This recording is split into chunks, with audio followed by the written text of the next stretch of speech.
terutama juga banyak yang berasal dari non partai. Non partai itu jaga semangat itu. Assalamualaikum warahmatullahi wabarakatuh. Alhamdulillahirabbil alamin, wassalatu wassalamu ala asrofil anbiya'i wal mursalin sayyidina wa habibina maulana Muhammadin wa ala alihi wa ashabihi ajma'in. Amma ba'du. Selamat siang, salam sejahtera untuk semuanya yang saya cintai, saya banggakan, saya hormati. Gus Muhaimin Iskandar, calon wakil presiden Republik Indonesia tahun Pilpres 2024, bersama seluruh keluarga yang saya hormati, Pak Kapten, Pak Saugi, yang saya hormati Presiden PKS Bapak Ahmad Sayhu, Pak Yan Darmadi, yang saya hormati Pak Jazilul, Wakil Ketua MPR RI, Pak Hidayat Nur Wahid, Wakil Ketua MPR RI, dan Wakil Ketua Majelis Syuro, Sekjen Nasdem, hampir ketukar Sekjen PKS, Pak. Dan Nasdem Pak Hermawi Taslim, yang saya hormati Prof. Hamdan Zulfa, Pak Gubernur IGK Manila, yang saya hormati Ketua Tim Hukum Nasional kita Pak Ari Yusuf Amir, dan semua saja yang tanpa mengurangi rasa hormat tidak disebut nama satu persatu. Pertama, saya mengucapkan selamat datang di tempat kediaman kami di tengah kampung Lebak Bulus. Terima kasih telah berkenan untuk bersama-sama hadir ketika tim menanyakan, Pak, apakah di rumah saja? Boleh di rumah saja. Sekaligus tanda kita ini mengirit sekali, Pak. Sampai ke akhir. Dan tapi harus mengatakan tempatnya sempit ala kadarnya, tapi insya Allah seperti pesan disampaikan kemarin, boleh saja ruangannya sempit, tapi hati dan pikiran kita amat lebar dan besar. Nah, alhamdulillah kita sudah melewati satu fase perjuangan yang kalau kata Gus Imin tadi itu ada unsur berani dan unsur lupa. Berani itu ada dua, Pak. Sebab kenapa kita ini berani. Satu, bernyali, karena itulah disebut berani. Dua, belum tahu risiko. Ya, kalau orang belum tahu risiko, dia disebut berani. Misalnya begini, sederhana, di sebuah kampung dewasa ada orang melewati kuburan, sampai di lewat kuburan itu sebelahnya orang hebat sekali, mana berani lewat kuburan itu. Yang lewat itu kuburannya. Jadi dia lewat ke sana tanpa tahu itu kuburan. Kita masuk yang mana, Gus Imin? Kita masuk yang bernyali atau yang tidak paham resiko? Bernyali. Kita rasanya kombinasi. Kita sebagian lah bernyali, sebagian baru tahu resikonya. Tapi apapun yang kita kerjakan kemarin, saya rasa 40 juta orang lebih yang memilih. Jangan sampai kita pandang itu angka yang kecil. 40 juta orang yang ikut dalam rombongan ini bukanlah orang yang memilih karena dibayar, bukan memilih karena dibeli sembako, bukan memilih karena ditekan, bukan memilih karena rasa takut, tapi memilih karena mereka memiliki harapan dan mereka paham apa yang mereka harapkan. Jadi tidak aneh kalau ketemu tadi orang lihat penyandang disabilitas tidak ada fasilitas, karena salah satu kampanye utama Amin adalah tentang fasilitas untuk penyandang disabilitas. Itu salah satu kampanye utama. Dan ini terasakan, Pak Yan, ada pesawat, Pak Yan, pilotnya tidur, Pak Yan. Salah rute, betul tidak? Meleset 28 menit tidur. Yang rame apa? Harusnya Amin menang, jadi ada cuti untuk pilot yang istrinya baru melahirkan. Karena ternyata dia kenapa tertidur? Karena istrinya baru melahirkan, anaknya kembar, sehingga malam harus mengurus anak, tidak ada cuti untuk suami yang istrinya melahirkan. Program Amin adalah salah satunya, adalah cuti untuk suami yang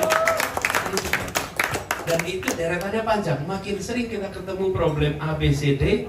Dan kenapa ini bisa diungkapkan? Karena pemilih kita adalah pemilih yang paham tentang agendanya, pemilih yang mengerti tentang mengapa mereka memilih. Dan ini adalah satu politik kampanye yang mudah-mudahan bisa dijadikan rujukan ke depan. Kampanyenya berisi gagasan, kampanye berisi pesan-pesan yang mudah dipahami. Dan alhamdulillah ini meluas.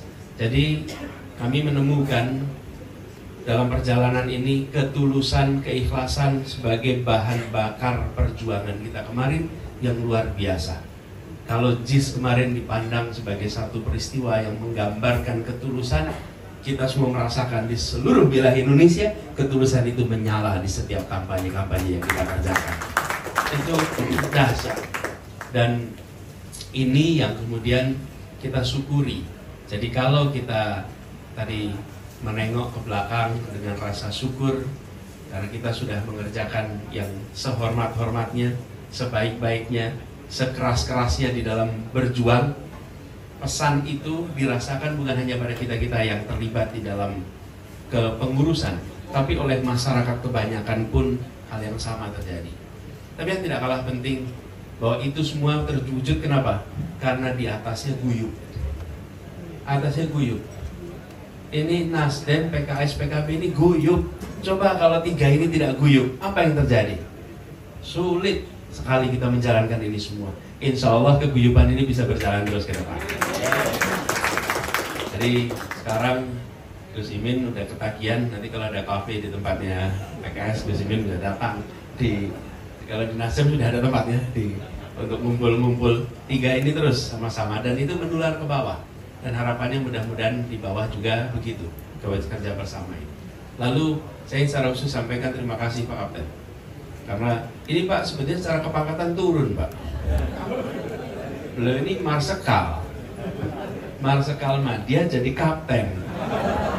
Dan dulu dia kapten F16 gitu. Betul ya Pak Zeng? Pak Sogi ini kapten F16 yang untuk masuk ke sana itu spesifikasinya rumit lah Pak itu. Di antara kita kalau daftar belum tentu lolos tes pertama Pak, untuk jadi penerbang. Pak Kapten mengelola sebuah tim yang karakter warganya itu luar biasa, variasinya tinggi. Saya sempat sampaikan, he is not only managing brains, he is managing hearts. Dan mengelola hati itu yang paling sulit. Kalau mengelola brain masih bisa ditunjukkan kalkulasinya. Kalau brain itu 4 tambah 4 ya sama dengan 8. Tapi kalau heart, enggak. Dan mengelola hati itu membutuhkan hati yang lebar, yang besar, yang lapang. Terima kasih Pak Kapten, telah lapang hatinya mengelola ini semua. Dengan segala macam plus minusnya, dengan segala macam tantangannya, sama sekali tidak kecil. Membutuhkan kesabaran ekstra. Karena yang menyampaikan harapan sampai tuntutan itu luar biasa besar variasinya. Saya membayangkan mengelola ini salah satu proyek paling rumit barangkali yang pernah dialami. Buat Pak Kapten juga saya rasa begitu. Di antara semua kepemimpinan, SAR itu menjadi nggak ada apa-apanya Pak dibanding ini. Mana saya ingat beliau mengelola SAR pada saat pas yang jatuh itu apa? Lion Air ya, Lion Air di Karawang ya waktu itu. Nah, ini tim yang bekerja dengan segala macam dinamikanya dalam waktu yang pendek, sangat intensif. Ada ujungnya. Ujungnya adalah ketika MK kemarin ambil keputusan. Dan ketika MK mengeluarkan putusan, kita nyatakan menghormati putusan. Ini bukan soal setuju dan tidak setuju, hormati. Dan kemudian kerja ini tuntas. Satu fase tuntas sebagai bagian dari proses Pilpres. Tapi saya harap semua jaringan timnas yang sekarang ada tidak berhenti dalam bekerja untuk perubahan bagi Indonesia. Pilpresnya sudah selesai, kaitan timnas dengan KPU sudah selesai. Tapi kita ini ada timnas, tidak ada timnas akan berjuang untuk perubahan. Karena itu saya berharap dirawat terus jaringannya sampai seluruh Indonesia. Siap-siap, insya Allah ada siklus berikutnya. Kita akan sama-sama dorong untuk kita berjuang di dalam melakukan perubahan. Dan saya ingin sampaikan kepada semua yang barangkali tidak sempat hadir di sini, terima kasih dan rasa hormat yang setinggi-tingginya. Sebagian bisa hadir, sebagian tidak, sebagian ada yang di luar negeri, sebagian ada yang berada di luar Jakarta. Kami sampaikan terima kasih, apresiasi, dan seperti dibilang tadi, kita akhiri dengan kepala tegak. Yang kita lakukan tidak ada satupun yang kita harus tutup-tutupi. Insya Allah semua yang kita kerjakan itu kita bisa ceritakan dengan rasa bangga. Nah ini juga Pak Sayub yang saya sering temukan. Apa yang disampaikan? Pak, saya bangga. Pak, saya bersyukur. Saya bangga. Itu kata bangga itu paling sering diucapkan sekarang. paling sering diucapkan, tadi diucapkan di sini. Kemarin saya ke Jogja, di stasiun ketemu 2 orang yang bilang sama. Saya ikut hadir ke sini, saya ikut hadir ke sini dan saya bangga. Sampai di Surabaya, sama Pak. Sampai di Surabaya itu di perjalanan ada yang nyapa, saya bangga ikut. Jadi apa artinya? Artinya ini adalah gerakan. Kalau ini semata-mata program, apalagi transaksional, tidak ada itu kebanggaan. Malah menutup-nutupi. Kalau bekerja karena diberikan sekedar transaksi, ini tidak ada transaksi. Yang ada adalah sebuah gagasan, sebuah kepercayaan, diemban sama-sama.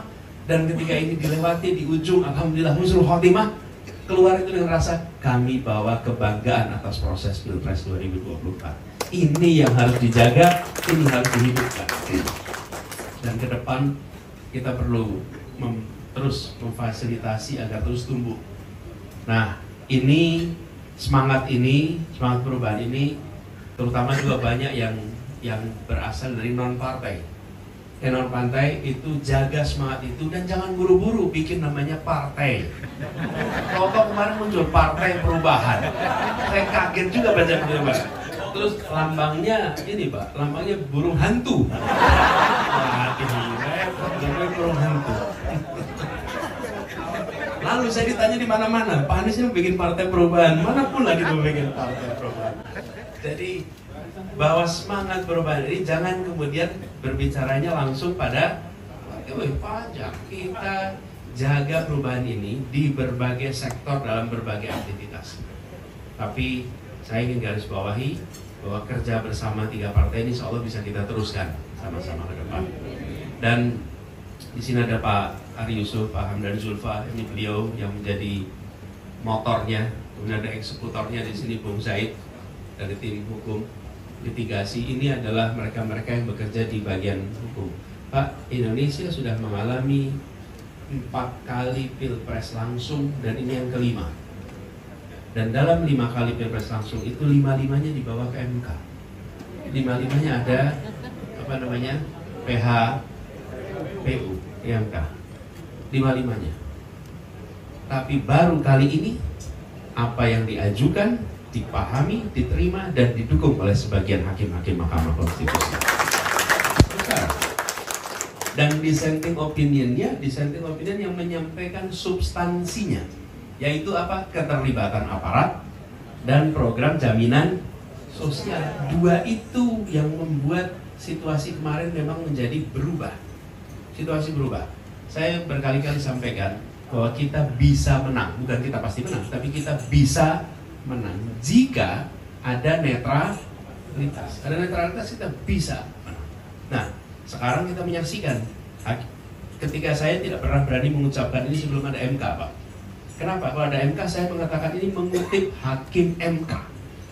Karena hakim MK yang mengatakan di dalam statementnya terjadi yang menurut mereka 2 hal ini. Sekarang kita bisa mengutip sebagai bagian. Kalau kemarin kita mengutip jadi salah, karena itu pandangan pribadi. Kalau ini adalah dokumen yang ada dan semua keputusan MK itu di akhirnya selalu dengan rekomendasi perbaikan. Rekomendasi perbaikan artinya apa? Memang ada sesuatu yang salah. Nah, jadi kami sampaikan kemarin, kita menghormati putusan MK, kita hadiri semua proses sampai di ujung, sambil kita minta agar rekomendasi hakim MK harus dilaksanakan oleh dewan yang akan datang dan oleh pemerintah yang akan datang supaya pemilu kita jadi lebih baik. Karena kalau tidak, keramaian dilupakan dan tidak pernah nanti ada perbaikan. Dan Pak Ari dan tim ini kerja luar biasa, Pak Hamdan Zulfa begitu mengawal ini semua sampai kita punya materi yang luar biasa yang dibawa ke MK. Kita beri tepuk tangan buat para petugas yang bekerja secara luar biasa.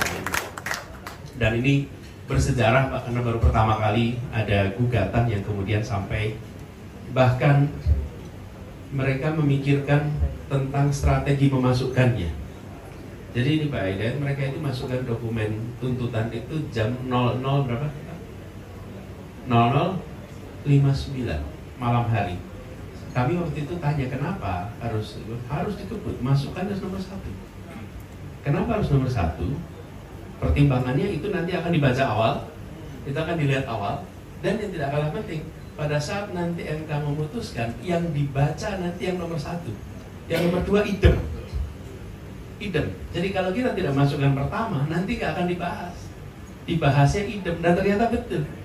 Di ujung yang dibahas adalah gugatan nomor 1, kemudian ketika sampai yang kedua hanya idem. Jadi mereka memikirkan strategi itu A sampai Z, sesuatu yang kadang-kadang kita anggap sebagai ya administratif saja kapan memasukkannya. Jadi begitu dibolehkan jam 00, maka 00:59 langsung masuk. Itu di hari pertama dibolehkan memasukkan gugatan. Nah, hal-hal seperti ini di belakang layar tak terlihat. Pak Kapten memimpin proses yang banyak peristiwa bisa belakang layar tidak terlihat. Kalau boleh kami usul, Pak Kapten, Mbak Hari, mungkin baik di fase transisi ini menuliskan pengalaman-pengalaman itu menjadi hikmah, lesson learned, supaya penyusunan tim-tim yang akan datang itu bisa menggunakan pengalaman yang dimiliki oleh timnas yang sekarang bekerja. Pak, kekalahan atau kemenangan bangsa Eropa salah satunya adalah karena mereka menuliskan pengalaman menjadi tulisan. Kita menggunakan pengalaman menjadi lisan, diceritakan dan didongengkan, tapi tidak menjadi tulisan. Di Eropa sana itu ditulis sehingga selalu ada referensi, sehingga selalu ada perkembangan. Nah, mudah-mudahan ini sempat menjadi tulisan yang nanti berbagai aspek supaya penyusunan yang akan datang itu bermanfaat. Mau dipublikasi apa tidak soal lain, tapi bahwa pengalaman itu terdokumentasi dengan baik untuk perjalanan kita ke depan. Dan izinkan saya menyampaikan juga permohonan maaf. Mohon maaf apabila ada salah khilaf di dalam perjalanan kampanye kemarin, di dalam perjuangan kemarin. Baik salah yang kami ketahui maupun salah yang kami tidak ketahui, tapi salah yang dirasakan. Kami mohon dimaafkan. Sekaligus juga persiapan kita untuk perjuangan terus ke depan. Bahwa bekal kemarin dengan segala macam plus minusnya, kita adalah sebuah kekuatan yang harus diperhitungkan oleh diri kita sendiri dan oleh masyarakat lainnya.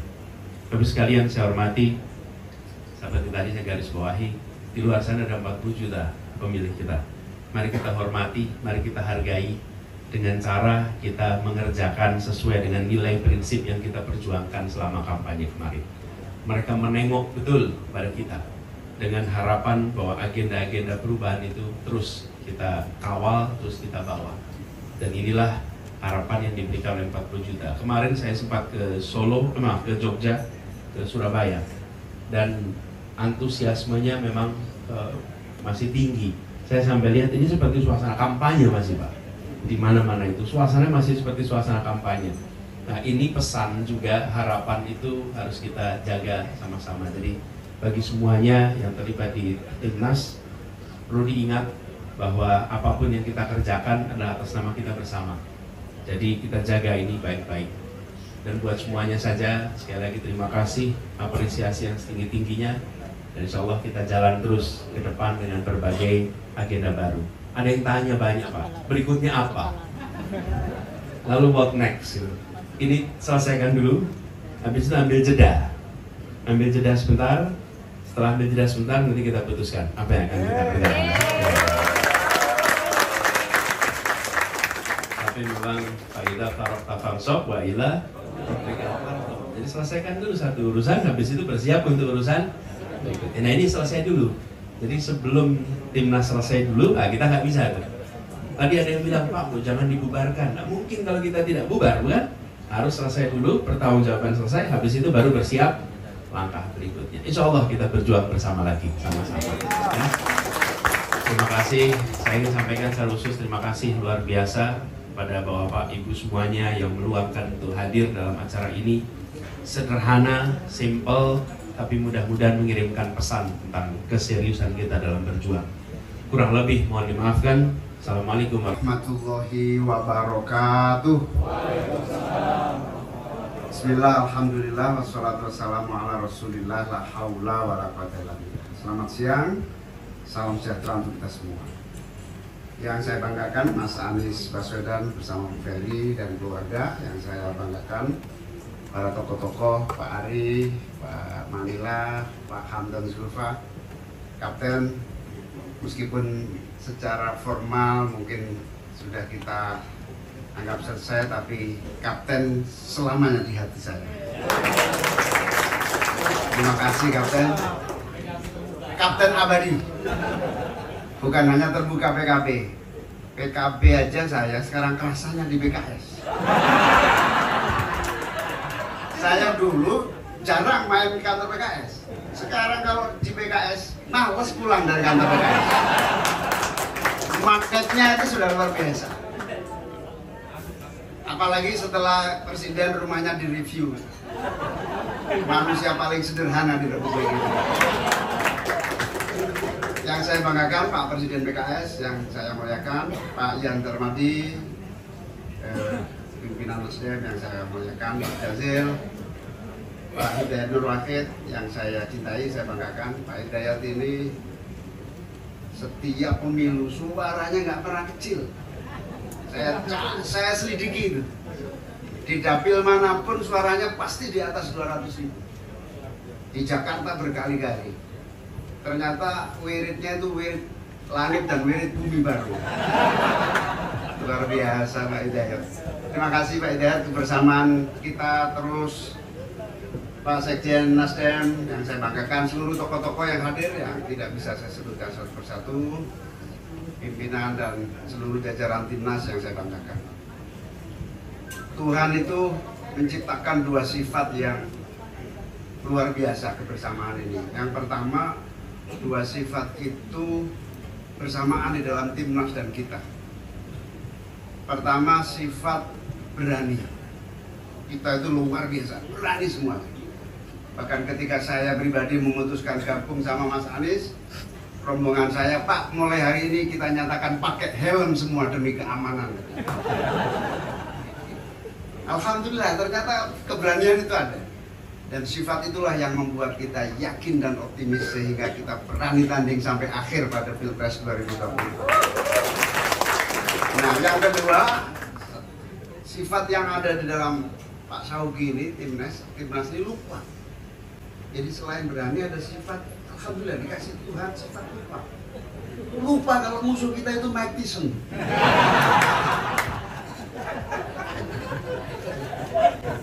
Kadang-kadang sadar, kadang-kadang lupa.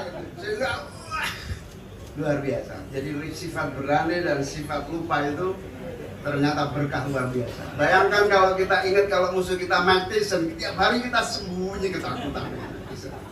Alhamdulillah Allah telah memberikan dua sifat itu sekaligus pada Pak Saugi dan saya, sehingga tanpa pakai helm pun kita berani ngebut terus menerus selama beberapa bulan terakhir ini untuk Pilpres 2020. Dan tentu pengalaman beberapa bulan hampir 1 tahun ini telah memberikan banyak warna.